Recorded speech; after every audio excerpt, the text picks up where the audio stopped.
สบายดีทุกคนนี่สิมีเรื่องมาเว้าอันนี้โอ้ยเว้าแล้ว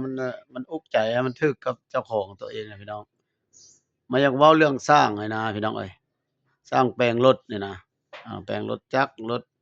ใหญ่รถถีบนี่นะค่อยๆเอารถอันนั้นรถใหญ่ไปแปลงอาการเดียวกันแต่ละสร้างเว้าบ่คือกันนี่นะเป็นหยังมันก็คือเป็นจังซั้นแต่ละสร้างอาแต่ละหานน่ะนะเนาะอยากให้พนักงานว่าพวกรับผิดชอบเนาะ ที่เกี่ยวข้องทางมีส่วนเกี่ยวข้องจุเก็บเงินภาษีจุพวกเทคนิคพวกอิหยังอะนะเขาก็บ่เข้าใจเนาะคันว่าจุเขาบ่เป็นเนาะบ่เป็นบ่เก่งบ่มีการเรียนบ่มีใบประกอบอาชีพใบเรียนจบการสร้างจะให้เขาเปิดซะจุนี่เอาไปแปลงแต่ละร้านแต่ละบ่อน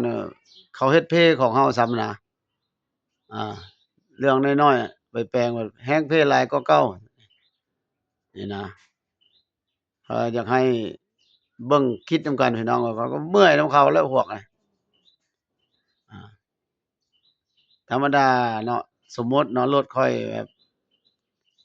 เขาเอาขี้ฝุ่นอยู่ถังมันหลายไปหานั่นว่า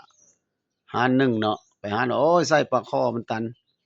ใส่ปลั๊กคอตันสตาร์ตยากไปบ่ได้ไปบ่มันกระโดดไปเนาะหาหนึ่งไปเป้าหัวใส่ปลั๊กคอเขาก็บ่ฮู้ดอกจักมันหยังใส่ปลั๊กคอใส่ปลาดุกเนาะเป้าไปแล้วก็ดี2-3บาทแล้วดี อ่าวันนี้ปรึกษาอีกกับหาหนึ่งอีกสร้างหนึ่งอีกเพิ่นว่ารถเจ้านี่อ่าใช้ปลั๊กคอมันตันแหละสาเหตุมันคือขี้เหงื่อขี้เหงื่อขี้ฝุ่นขึ้นสนิมในถังมันตันเนาะจะต้องล้างถังได้อ่าต้องล้างถังล้างบัดนี้ล้างถังขึ้นมา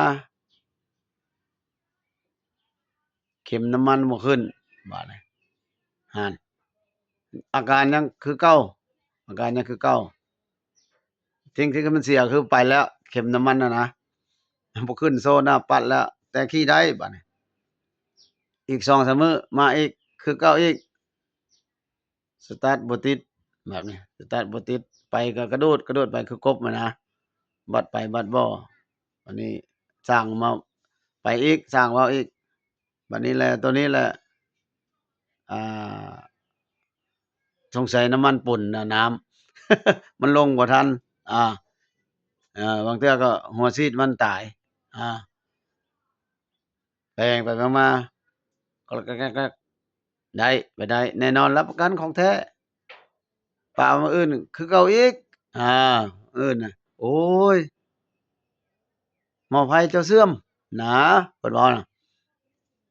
เจ้าซื้อของปลอมนี่เจ้าซื้อของปลอมนี่เบิ่งของข้อยให้คักอาของแท้ของข้อยนี่เจ้าไปเบิ่งเจ้าบ่เชื่อเจ้าเอาเงินให้ข้อยนี่ข้อยสิไปซื้อหม้อไฟมาใส่ให้เจ้าเอาให้เอาเงินให้ไปซื้อมาสตาร์ตได้ไปได้มื้ออื่นมาเปิดติดคือเก่าอีกอะนะ ไปอีกไปแต่ละหารอีกคือเก่าอีกโอ้ยมันตัวเจ้าแล้วนั่นสร้างก็สร้างกระจอกนั่นของนั้นเว้าอีกบัดนี้มาไผแต่ตายนี่เอาตัวเอาละหั่นอาเอาเงินให้ข้อยนี่ไปซื้อว่าซั่นอีกบัดนี้โอ๊ยเนาะว่าซั่นแล้วอยากให้มีบ่เนาะจุกวดก็จุเรียนจบแท้ๆมาแปลงอะเนาะอ่าที่บ่เฮ็ดให้ประชาชนน่ะนะเดือดร้อนนะ แต่ว่ายุ่งยากอันนี้แปลงเป็นหรือบ่เป็นนี่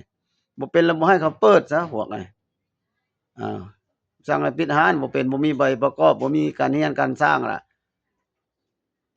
ให้ปิดเนาะมันได้บ่นะข้อยก็งงข้อยเมื่อยล่ะ